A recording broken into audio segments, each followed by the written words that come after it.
saya, lebih banyak orang di Mamberamo tahu saya dari Waropen kampung saya. Karena saya melakukan masa vikaris itu di Mamberamo, jadi orang Waropen atas lebih banyak tahu saya dari orang Waropen yang kampung saya sendiri. Bahkan kampung-kampung di sekitar Waropen saya tidak terlalu tahu. Tapi kalau di Mamberamo daerah Waropen atas saya tahu dari A sampai Z. Karena kita jalan siang malam, orang sudah tahu dari tadi pendeta bilang, suangi-suangi kah, setan-setan kah, orang-orang yang dibakau-bakau kah, gimana? Dong si bosan lihat kita. Kamu jalan malam dia, kamu lewat-lewat situ, capek lihat kamu. Mungkin begitu, pendeta bilang begitu. Dari datang dengan tidak apa-apa sampai mau pulang, menyimpan barang saya tidak sanggup menyimpan barang. Dan untuk menceritakan ini saya akan menangis. Karena kami menyaksikan bagaimana Tuhan Allah yang punya pekerjaan ini menyertai kami dalam pekerjaan pelayanan.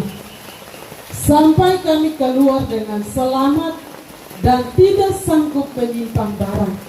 Saya tidak membawa barang-barang saya sampai ke tempat ini. Dan masih tinggal di Waropen atas sudah sekarang kurang lebih 2 tahun. Sejak saya tiba di sini.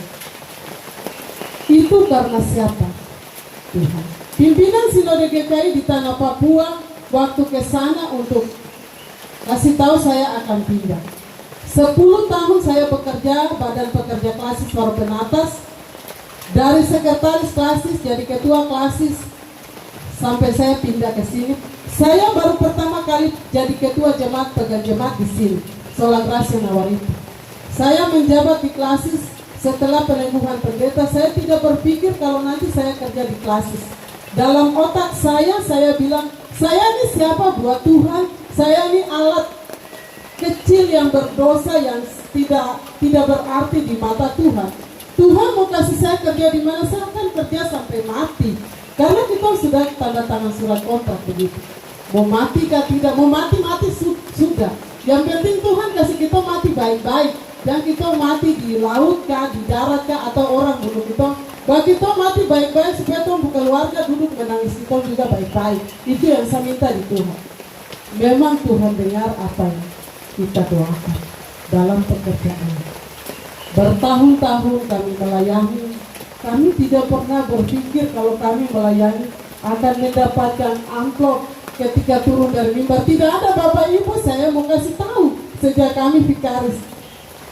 Kami punya gaji itu 400, 3-4-5 bulan baru panjar 300. Bapak Ibu bayangkan di daerah Mamberamo yang masih belum kabupaten sampai sekarang.